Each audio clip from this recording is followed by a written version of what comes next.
네, 오늘 우리에게 주신 말씀은 창세기 17장 말씀입니다. 17장 1절에서 27절까지 전부 다 봅니다. 창세기 17장 1절에서 27절. 아브라함이 90세 때에 여호와께서 아브라함에게 나타나서 그에게 이르시되 나는 전능한 하나님이라. 너는 내 앞에서 행하여 완전하라. 내가 내 언약을 나와 너 사이에 두어 너를 크게 번성하게 하리라 하시니 아브라함이 엎드렸더니 하나님이 또 그에게 말씀하여 이르되 보라, 내 언약이 너와 함께 있으니 너는 여러 민족의 아버지가 될지라. 이제 후로는 내 이름을 아브라함이라 하지 아니하고 아브라함이라 하리니 이는 내가 너를 여러 민족의 아버지가 되게 함이니라. 내가 너로 심히 번성하게 하리니 내가 내게서 민족들이 나게 하며 왕들이 내게로부터 나오리라. 내가 내 언약을 나와 너 빚 내 대대 후손 사이에 세워서 영원한 언약을 삼고 너와 내 후손의 하나님이 되리라. 내가 너와 내 후손에게 내게 거류하는 이 땅 곧 가나안 온 땅을 주어 영원한 기업이 되게 하고 나는 그들의 하나님이 되리라. 하나님이 또 아브라함에게 이르시되 그런즉 너는 내 언약을 지키고 내 후손도 대대로 지키라. 너희 중 남자는 다 할례를 받으라.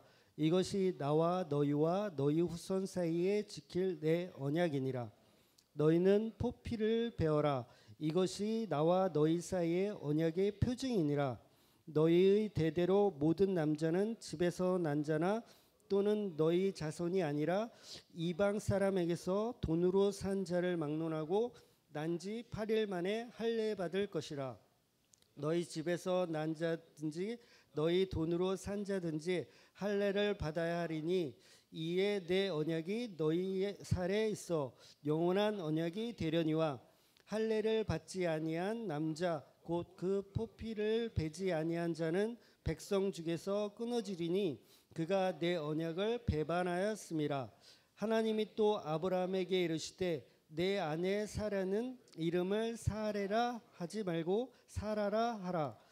내가 그에게 복을 주어 그가 내게 아들을 낳아 주게 하며 내가 그에게 복을 주어 그를 여러 민족의 어머니가 되게 하리니 민족의 여러 왕이 그에게서 나리라. 아브라함이 엎드려 웃으며 마음속으로 이르되 100세 된 사람이 어찌 자식을 낳을까? 사라는 90세니 어찌 출산하리오 하고 아브라함이 이에 하나님께 아뢰되 이스마엘이나 하나님 앞에 살기를 원하나이다. 하나님이 이르되 아니라 내 아내 사라가 내게 아들을 낳으리니 너는 그 이름을 이삭이라 하라. 내가 그와 내 언약을 세우리니 그의 후손에게 영원한 언약이 되리라. 이스마엘에 대하여는 내가 내 말을 들었나니 내가 그에게 복을 주어 그를 매우 크게 생육하고 번성하게 할지라.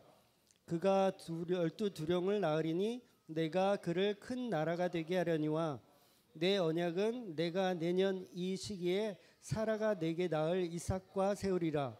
하나님이 아브라함과 말씀을 마치시고 그를 떠나 올라가셨더라. 이에 아브라함이 하나님이 자기에게 말씀하신 대로 이 날에 그 아들 이스마엘과 집에서 태어난 모든 자와 돈으로 산 모든 자 곧 아브라함의 집사람 중 모든 남자를 데려다가 그 포피를 베었으니 아브라함이 그 포피를 벤 때는 90세였고 그의 아들 이스마엘이 그 포피를 벤 때는 13세였더라. 그날에 아브라함과 그 아들 이스마엘이 할례를 받았고 그 집의 모든 남자 곧 집에서 태어난 자와 돈으로 이방 사람에게서 나온 자가 다 그와 함께 할례를 받더라. 아멘. 창세기 오늘 25번째 시간이고요. 제목은 할례라는 제목입니다. 물에 빠진 사람을 구할 때 자기가 아무리 수영 실력이 좋다고 해도 절대로 들어가지 말고 주위에 있는 어떤 튜브라든가 밧줄이라든가 뭐 그런 것을 이용해서 그 물에 빠진 사람을 구하라는 그런 얘기가 있습니다. 그래서 정 없을 때는 뭐 허리띠라도 이렇게 풀어가지고 이렇게 던져줄 수 있게끔 해서 구조를 하라 그러는. 아마도 그것은 자기가 아무리 수영 실력이 좋다고 해도 그 물에 빠져 있는 그 요구조자를 내가 구하려고 뛰어들었다가 그 사람이 이제 그 발버둥 치다가 그 수영을 잘하는 그 구조자를 막 잡고 늘어지면 그 물에 이제 같이 빠져 죽을 수 있기 때문에 아마 그렇게 얘기하는 거인 것 같아요. 그래서 아무리 수영 실력이 좋더라도 그 사람이 힘이 다 빠질 때까지 기다렸다가 차라리 구해야 된다. 뭐 이렇게 얘기를 하는 거를 제가 전문가가 그렇게 얘기하는 것을 들어본 경험이 있습니다. 하나님께서도 이 인간을 참고 견디며 이끌어 가시는 것, 성도의 견인이라고 하잖아요. 그런데 이것을 보면 하나님도 역시 인간이 자기 힘으로 뭔가를 막 하려고 할 때는 하나님 그냥 내버려 두시는 것 같아요. 너 뭐 좀 하려고 하니? 그래 한번 해봐. 그러면서 네 마음껏 하게끔 내버려 두세요. 그런데 결과는 좋지가 않죠. 이스라엘 백성들도 한 40일이면 충분히 갈 수 있는, 마라톤 선수라면 한 4일이면 뛰어서 갈 수 있는 거리를 무려 40년 동안 광야 생활을 하게 만드십니다. 물론 그 이유는 인간의 어떤 욕심이라든가 인간의 믿음이 부족함이라든가 그런 여러 가지 정황이 있지만, 하나님께서 원하신 건 이스라엘 백성들이 온전히 힘이 빠져서 마치 이 요구조자의 그 모습처럼 물에 빠진 사람이 이제 힘이 다 빠졌을 때까지 기다렸다가 구해 주시는 모습과 거의 뭐 흡사하지 않나 그렇게 생각을 해봅니다. 모세를 한 30대 젊고 그다음에 왕자기 때문에 권력도 있고 이렇게 좀 쓸모가 있을 때, 우리가 인간들이 생각할 때 얼마나 쓸모가 있겠어요. 30대의 애굽의 왕자인데 그 사람을 들어다가 하나님께서 쓰시면 되는데 하나님께서는 그렇게 쓰시지 않으시고 기다리세요. 나이가 80세가 되도록 힘이 다 빠질 정도로 기다리십니다. 실제로 하나님께서 모세를 콜링하실 때 모세 보고 내가 너로 이제 애굽에서 이스라엘 백성을 구출하길 원한다. 내가 너를 사용할게라고 했을 때 이 모세가 그래요. 제가 하고 싶었던 일입니다. 제가 가겠습니다라고 얘기하지 않고 뭐라고 얘기했냐면 저 못해요. 저는 할 줄 아는 게 없어요. 저는 말도 못하고요. 그 사람도 저를 믿어주지도 않을 거예요. 라는 완전히 어떤 힘이 다 빠진 상태. 만약에 30대였다라면 뭐 그렇지 않았겠죠. 자신감도 있었고 어느 정도 자기 능력도 있다고 생각했을 거예요. 그런데 하나님은 그때 부르시지 않고 나이가 들어 늙을 때까지 기다리셨다라는 거죠. 지난주 이 아브라함과 이 하나님께서는 횃불 언약이라는 걸 하셨어요. 횃불 언약을 통해서 정말 쪼개진 고개 사이로 이 횃불이 지나가면서 그 언약을 체결하셨습니다. 그런데 바로 그 언약이 끝났으면 이제 바로 이삭을 주시면 되는데 이삭을 주지 않으셨어요. 그리고 인간은 또 인간의 방법으로 또 그 자손을 얻으려 했죠. 그래서 지난주 우리는 이스마엘의 탄생에 대해서 함께 나누었습니다. 결국 하나님이 계획하신 그 약속의 언약의 자손이 아닌 그냥 하갈을 통해서 자기들의 어떤 지식으로 만들어낸 육의 자녀 이스마엘을 낳은 것을 보았습니다. 그리고 무려 13년 동안이나 하나님께서는 침묵하세요. 아브라함은 이스마엘을 낳고 나서 이 아이가 하나님의 약속하신 그 언약의 그 아이인가 보다라고 생각했을 수도 있겠어요. 그러면서 열심히 키웠겠죠. 한 13년을 이렇게 키우신 거예요. 근데 하나님 보실 때 그게 아닌 거죠. 이제 힘이 거의 다 빠졌을 때 하나님께서는 다시 오늘 본문 1절에 이렇게 말씀하고 계십니다. 아브라함이 99세 때에 여호와께서 아브라함에게 나타나서 그에게 이르시되 나는 전능한 하나님이라 너는 내 앞에서 행하여 완전하라. 이렇게 말씀하시는 거예요. 우리는 하나님 앞에 완전하게 행할 수 있는 방법은 전능하신 하나님을 전적으로 의지할 때만 가능하죠. 바로 내 힘과 내 어떤 능력으로 그런 모든 것들이 다 내려놓아져야 할 그 순간에 하나님은 찾아오신다는 거죠. 물에 빠져 있는 사람이 더 이상 힘이 없어. 발버둥 칠 힘도 없다라고 생각하면 구조자는 그때 물속에 뛰어들어서 그 물에 빠진 사람을 건져내는 것입니다. 힘이 빠져야 내 능력이 아닌 하나님의 능력이라고 믿기 때문이죠. 나를 부인하고 온전히 하나님께 맡겨드린다는 뜻이기도 합니다. 오늘 본문은 분명히 침묵의 기간이 있어요. 우리가 지금 17장 전부를 봤지만 16장과 17장 사이에는 13년이라는 침묵의 시간이 있습니다. 그거에 대해서 성경은 기록하고 있지 않아요. 어떤 일이 있었는지 기록하고 있지 않습니다. 아브라함은 이스마엘을 하나님의 약속한 자녀로 알고 살아왔을 것이 분명합니다. 역시 그러나 그것은 바른 방법이 아니었죠. 여러분, 우리가 신앙생활 할 때, 제가 오늘 카톡에도 올렸지만 우리가 신앙생활 할 때 신앙생활 참 열심히 한다, 이거 아무 쓰잘데기 없는 거예요. 소용이 없어요. 바르게 신앙생활 하는 게 중요하죠. 내가 예배를 드려도 열심히 예배 드리는 건 안 중요합니다. 내가 진리로 예배를 드리는 것이 정말 중요하지, 어떤 속도가 아무리 빠르면 뭐합니까? 방향이 틀리면 의미가 없는 거예요. 하나님 앞에 우리가 하나님을 바로 알고 하나님의 계획과 하나님의 뜻을 바로 알 때 정말 하나님의 일이 일어난다는 거죠. 우리의 생각으로 아무리 많은 이스마엘을 낳아도 하나님과는 전혀 상관없는 일이 되어버린다는 거죠. 그저 그것은 우리의 여가 생활이고 우리의 그냥 종교 생활에 불과하다는 겁니다. 하나님께서 이제 13년 동안 침묵을 깨시고 아브라함을 찾아오셔서 말씀하세요. 나이가 99세입니다. 사라는 89세. 18절 이렇게 말씀하고 있어요. 아브라함이 이에 하나님께 아뢰되 이스마엘이나 하나님 앞에 살기를 원하나이다. 이렇게까지 얘기하고 있어요.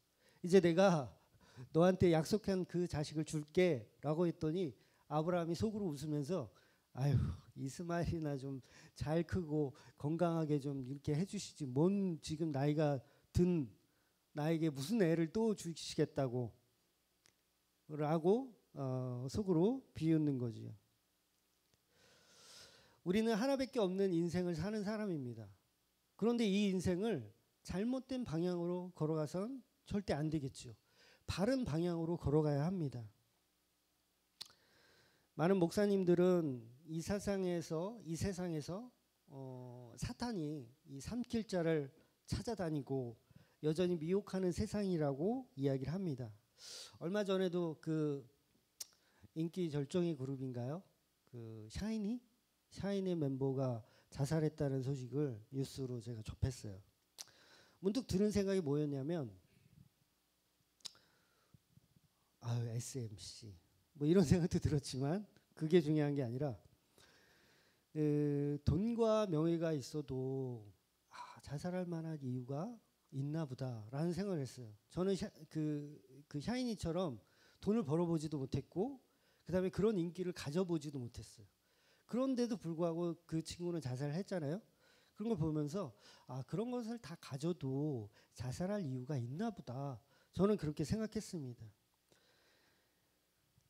이것은 결코 남의 얘기가 아니죠. 세상은 이처럼 하나님이 없이는 그 어떤 것도 우리를 보호해 주지 못한다는 걸 이야기하는 거죠. 아무리 돈이 많아도 명예가 있고 권력이 있어도 그것들은 우리를 보호해 주지 못한다는 거예요. 마치 기찻길에서 놀고 있는 그런 아이들 같은 모습이죠. 이 금능력 기억나시는지 모르겠어요. 금능력이 원래는 없었습니다. 저 어릴 때는 금능력이 없었어요. 금천에서 운정, 그 이제 기찻길이 있잖아요. 지금도 이제 전철이 다니지만 외길이었으면 기차가 하나밖에 못 다녀요. 근데 거기에 보면 다리가 하나 있잖아요. 그리고 개울이 있어요. 그게 이제 공릉천인데 옛날에는 거기를 이제 공릉천이라고 안 부르고 동네마다 조금 다르게 불렀어요. 그래서 그 기차가 지나가는 그 다리를 칠강다리라고 불렀거든요. 근데 왜 그렇게 불렀는지 모르겠어요. 이 기둥이 7개라서 그런지 하여튼 칠강다리 기억하시는 분 혹시 계세요? 기억하시는 분 계시는 분. 칠강다리라고 불렀어요. 그 칠강다리 그 상류 쪽은 뭐 세제 개울, 보통 세제개울 이렇게 부르고 하류 쪽은 교화강, 그 더 밑에는 획강 뭐 이렇게 불렀던 기억이 있어요. 그러니까 여기가 그 칠강다리 밑에 공릉천이 흘러가고 그 위에 이제 이 강을 건너가는 방법이 그 다리 위를 건너가는 방법밖에 없었어요. 안 그러면 교화강으로 이렇게 교화다리로 돌아가야 되는데 굉장히 먼 거리였습니다. 그래서 거기 뭐 농사하시는 분들이나 그런 분들 보면 기차 시간 타이밍을 잘 봐야 돼. 기차가 상행선, 하행선 1시간에 한 대가 다녔어요. 그러니까는 그 칠강다리 길이가 제 기억으로는 한 300m 정도는 됐던 것 같아요. 그래서 시간 타이밍을 잘 맞춰서 그 기차 다리로 그 강을 건너는 거예요. 근데 이제 어른들은 타이밍을 잘 맞춰가지고 이제 건너기도 하고 뭐 이렇게 하는데 우리는 그게 이제 어떤 재미난 놀이거리죠. 아주 끔찍한 놀이거리죠. 그 중간에 이제 그 안전 보호대가 있어요. 그래서 혹시라도 건너다가 기차가 오면 이제 그쪽으로 대피하라고 한 세 군데인가 이렇게 아마 중간중간에 있었던 거예요. 안전지대. 기차가 오면 피할 수 있는 안전지대. 근데 우리 어릴 때는 그게 어떤 그 영화 같은 데서 보면 어떤 영화였죠? 우리들의 일그러진 영웅들인가? 뭐 기차에서 이렇게 깡 테스트하는 그런 놀이처럼 우리는 거길 건너갔다 오는 게 우리의 깡을 이렇게 테스트하는 거야. 그래서 기차가 지나가면 이제 바로 이제 따라서 건너갔다 건너오는 거죠. 근데 거기가 이 다리 위에 판자로 이렇게 되어 있어 가지고 굉장히 빨리 가기가 쉽지가 않습니다. 발이 이렇게 보면 강이 이렇게 보이기 때문에 발을 헛디뎠다가는 아주 그냥 밑으로 추락하고, 그리고 그 높이가 뛰어내릴 수 있는 높이는 아니에요. 뛰어내리면 많이 아픈 그런 높이였습니다. 그래서 뛰어내리는 건 불가능하고 어떻게 됐든 기차가 오기 전에 가야 돼요. 근데 이게 기차가 1시간에 한 번씩 오면 되는데 가끔 시커먼 기차가 있어요. 물류를 담은 기차인지 석탄을 다 실은 기차인지 모르겠는데 그 기차가 아무 때나 막 지나갈 때가 있어요. 가끔씩. 그런 기차가 오면 뭐 이건 어쩔 수 없이 빨리 그 안전지대로 도망을 가든가 아니면 뛰어내려야 하는 거예요. 말 그대로. 그런 놀이를 제가 어릴 때 했었습니다. 마치 우리의 인생이 그와 같다는 생각이 문득 들었어요. 언제 기차가 와서 우리를 그냥 박살내 버릴지 모르는 삶을 우리는 여전히 살지만 그걸 경험하지 못하는 거죠. 늘 항상 나는 내 깡과 내 이 시간을 봐서 나는 가능하다라고 내 하나밖에 없는 인생을 그렇게 위험한 기찻길에서 놀고 있다라는 거죠. 아마 이것은 세상의 모든 사람들에게 아마 이야기하고 싶은 이야기가 아닌가 싶어요. 물론 예수 믿는 사람들은 그나마 괜찮지만 예수 안 믿는 사람들은 정말 그 기차 위에 일촉즉발의 상황에서 살고 있는 거와 별반 다를 게 없다라는 거죠. 우리들의 인생은 오늘 본문에 보면 아브라함이 하나님을 기억하지 못하고 하나님께서 침묵한 동안에 내 힘으로 이스마엘을 키우면서 살아갔던 그 모습과 별반 다르지 않는 거죠. 늘 항상 이 아브라함은 안전지대를 원했던 것 같아요. 갈대아 우르에서 나왔어도 하란에 머물러서 사실 이 아브라함은 하란에서 올 생각을 별로 안 했습니다. 하나님이 다시 콜링을 해주셔야 그때서야 이제 또 움직이거든요. 그리고 이 가나안에 왔을 때도 가뭄이 오니까 스물스물 남방으로 내려갔다가 애굽까지 갑니다. 그리고 거기서 아내를 팔아먹고 돈을 챙겨서 다시 이스라엘로 다시 오죠. 하나님 보실 때 얘는 기차 위에서 안전 그곳만 자꾸 찾아다니는 모습인 거예요. 그래서 오늘 본문은 1절에 그렇게 말씀하고 있는 거예요. 나는 전능한 하나님이라. 이 말씀을 하고 있는 거예요. 왜 뜬금없이 전능한 하나님이라는 얘기를 했을까? 너는 내 앞에서 완전하라 얘기하는 건 그건 무슨 말이냐면 나는 완전한 하나님인데 도대체 네가 어떤 언약을 믿고 있는 거고 도대체 네가 나를 신뢰하기는 하는 거니? 라고 얘기하는 거예요. 나는 완전한 자고 나는 네가 내 앞에서 온전히 행해야 하는 사람인데 너는 무엇을 지금 의지하고 있니? 너의 생각? 너의 어떤 지식이니? 그것을 얘기하는 거지. 분명히 횃불 언약을 통해서 이 짐승의 쪼개짐을 보여주시고 그것을 통해서 내가 너에게 약속한 그 언약의 자식을 주겠다고 얘기했는데 여전히 아브라함은 기억하지 못하라는 거죠. 어쩌면 아브라함은 13년 동안 태평성대의 삶을 살았을 수도 있어요. 아무런 문제가 없이 평안했을지도 몰라요. 생각했던 것처럼 저 동방의 4개국 연합국이 쳐들어와서 다시 복수할 거라는 두려움이 있었어야 하는데 그런 것도 사실 없었던 것 같아. 하나님이 해결해 주셨기 때문이겠죠. 그리고 아무런 어려움 없이 13년을 살아온 거죠. 그래서 하나님은 아브라함에게 너 좀 살만하니? 라고 얘기하는 거예요. 너 좀 살만하니? 돈도 있겠다. 권력도 있겠다. 명예도 있겠다. 이스마엘이란 자식까지 있겠다. 너 좀 살만하니? 라고 얘기하는 거죠. 한때는 교회를 다녔지만 이제 그 믿음을 잊어버리고 살아가는 크리스찬들 얼마나 많이 있습니까? 그런 사람들에게 하나님이 이야기하시는 거예요. 너 좀 살만하니? 나를 떠나서 13년 동안 그렇게 언약을 잊고 살아가는 그 모습 살만하니? 라고 얘기하는 거죠. 14년이 지난 후에 하나님은 도저히 아브라함을 그냥 내버려 두지 않으십니다. 강제적 주권으로, 여전히 강제적인 주권이에요. 쌍방의 언약을 확증하십니다. 그리고 제일 먼저 이름을 바꿔주세요. 아브라함은 이름을 바꿔달라는 얘기를 한 적이 없어요. 사례도 역시 마찬가지입니다. 이름을 바꿔달라고 얘기를 한 적이 없는데도 불구하고 여전히 13년의 침묵을 깨시고 강제적 조건으로 내가 너의 이름을 바꿔버리는 거죠. 13년 전 횃불 언약은 남의 나라 언약처럼 여기고 피부에 와닿지 않게 살아오고 있어요. 그래서 하나님은 할례라고 하는 자식과 자식에게 직접 행하는 그 전에는 이 쪼개진 짐승은 사실 내 몸에 어떻게 뭘 하는 게 아니니까 잊어버릴 수 있잖아요. 그런데 이제는 그 몸에다 아주 새겨버린다는 거예요. 그 언약을. 그래서 할례를 주겠다는 거예요. 11절 잠깐 읽어드리면 너희는 포피를 베어라. 이것이 나와 너희 사이의 언약의 표징이니라. 너희의 대대로 모든 남자는 집에서 난 자나 또는 너희 자손이 아니라 이방 사람에게도 돈을 산 자를 막론하고 난 지 8일 만에 할례를 받을 것이라. 할례는 다 아시죠? 얘기 안 드려도 그 남자의 그 생식기 끝을 이렇게 잘라내는 걸 할례라고 얘기합니다. 현대어로는 포경수술 이거 고래 잡는 거라고 보통 이렇게 얘기를 하죠. 15장에 나와 있는 횃불 언약의 짐승의 반을 쪼개는 것과 동일한 거예요. 그래서 이 생식기를 쪼갠다고 생각하시면 돼요. 쪼개면 그 쪼개진 사이로 어떻게 해요? 자식을 낳는 거잖아요. 남자들은 그 생식기를 통해서 자식을 낳는 거죠.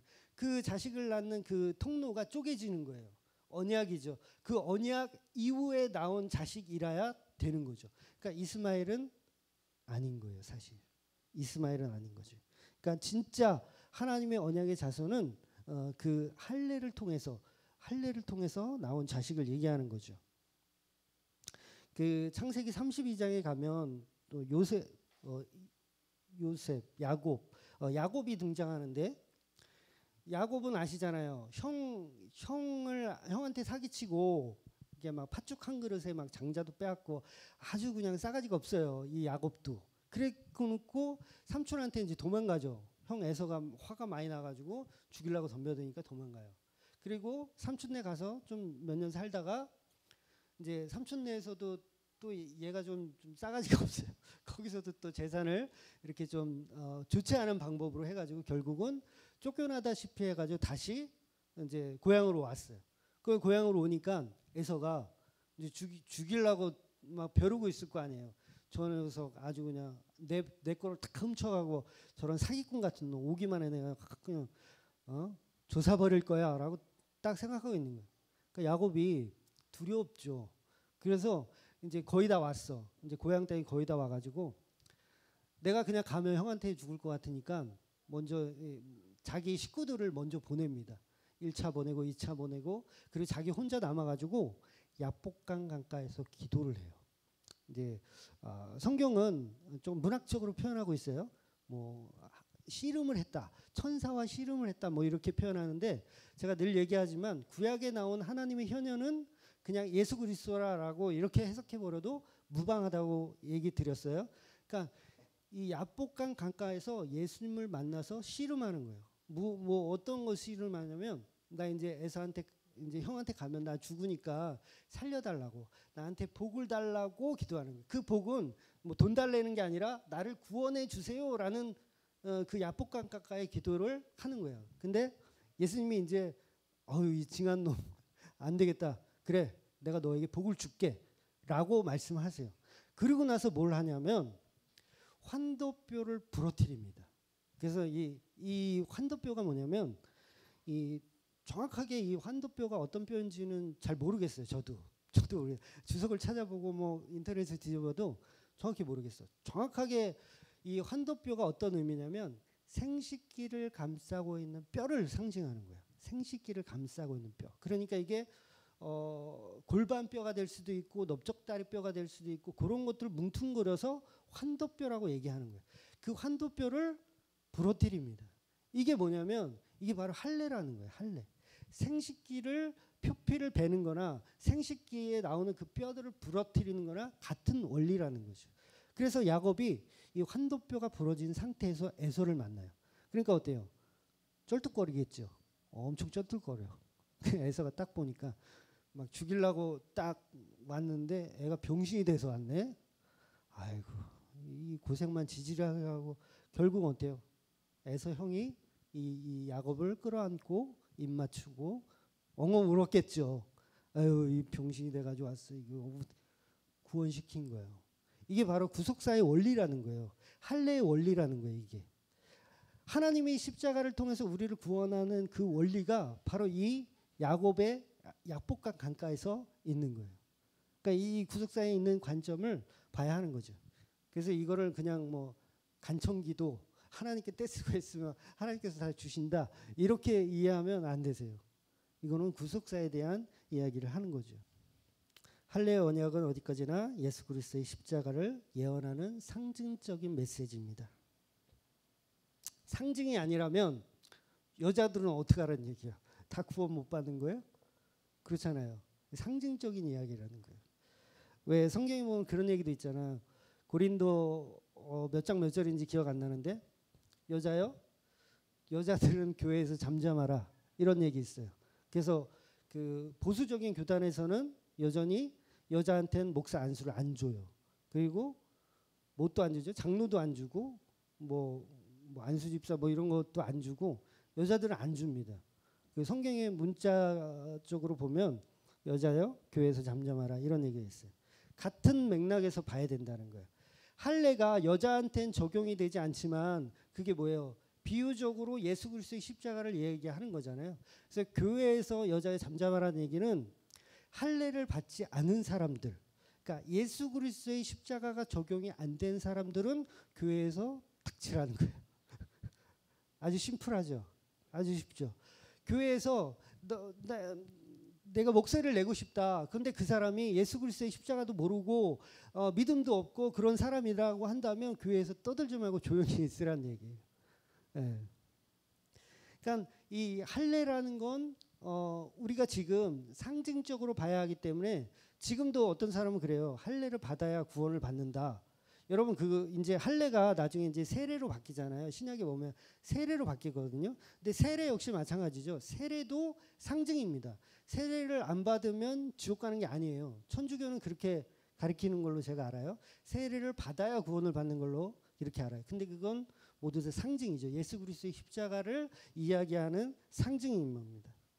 14절에 보면 할례를 받지 않은 남자 곧 그 포피를 배제하지 아니한 자는 백성 중에서 끊어지리니 그가 내 언약을 배반하였습니다. 가룟 유다처럼 배신자가 되는 겁니다. 가룟 유다처럼 배신자가 돼요. 그런 사람들은 사실 교회에서 잠잠해야 돼요. 그래서 할례를 정리하면 제사 언약이 제일 먼저 나오죠. 가죽옷을 입혀주신 하나님께서 아담과 하와에게 가죽옷을 입혀주신 그 제일 먼저 제사 언약이 나와요. 그리고 그 다음에 횃불 언약이 나오고 그 다음에 생식기 표피를 베어지는 이 포경을 하는 그 할례 언약이 있고 그 다음에 이게 세례까지 연결되는 거예요. 다 같은 얘기를 시대적으로 조금 다르게 하고 있는 거죠. 그래서 우리 장로교는 이 침례를 안 하고요. 세례를 약식으로 해요. 세례를 약식으로. 물을 이렇게 적셔서 성부와 성자와 성령의 이름으로 세례를 주노라 이렇게 합니다. 근데 좀 이렇게 침례를 하는 교단도 있어요. 그냥 물 속에 완전히 집어넣었다가 꺼내기도 합니다. 물론 그게 장로교는 왜 그렇게 하냐면 왜 약식으로 하냐면 제가 말씀드린 것처럼 이것은 그냥 상징이기 때문에 그래요. 상징이고 이것은 그 형식을 통해서 구원을 얻는 게 아니기 때문에 그렇습니다. 전부 예수 그리스도의 십자가를 상징하는 겁니다. 이것들이 말하고 있는 본질. 이제 장황하게 제가 이렇게 설명드렸는데 뭐 할례, 제사 언약, 뭐 횃불 언약, 뭐 조금 더 앞에는 무지개 언약, 그다음에 제사 언약, 뭐 이런 언약들이 결국은 다 예수 그리스도의 십자가를 이야기하고 있는 거예요. 아, 내가 예수 그리스도의 십자가를 최종적으로 줄 건데 그 오는 기간 동안 이런 것들이 있어라고 얘기하는 거죠. 그래서 17장의 할례의 핵심은 19절에 나오는 이삭입니다. 이삭. 하나님이 이르시되 아니라 내 아내 사라가 내게 아들을 낳으리니 너는 그 이름을 이삭이라 하라. 내가 그와 내 언약을 세우리니 그의 후손에게 영원한 언약이 되리라. 할례를 받고 나야 그 쪼개진 사이로 이삭이 태어나는 거예요. 쪼개져야 되죠. 쪼개진 사이로 이삭이 태어나는 거예요. 생식기가 쪼개지고 그 쪼개짐은 뭘 의미하냐면 예수님께서 십자가에 달려서서 쪼개짐을 의미하는 거죠. 그 쪼개짐을 통해서 생명이 살아나는 거예요. 생명이 얻어지는 거예요. 그러니까 할례는 그 할례를 통해서 생명이 얻어지는 걸 얘기하는 거죠. 그래서 비로소 원시복음 창세기 3장 15절에 있는 원시복음 여자의 후손 예수 그리스도를 이제 완성하게 되는 거죠.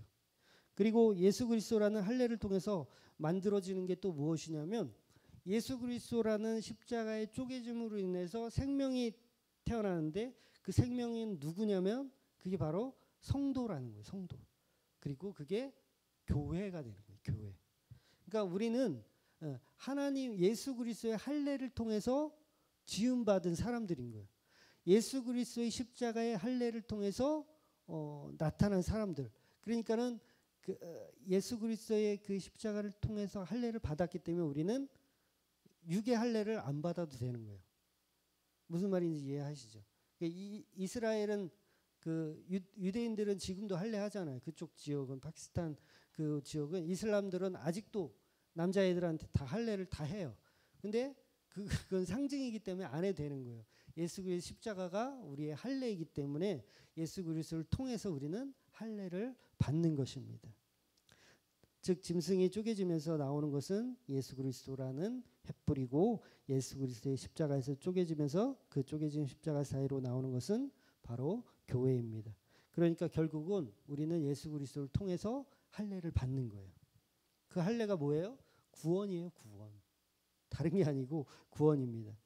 반드시 예수 그리스도의 십자가를 통해서 할례를 받고 그 구원의 성취 안에 들어가는 모든 주말교회 식구들 되기를 주의 이름으로 축원드립니다. 네, 기도하겠습니다.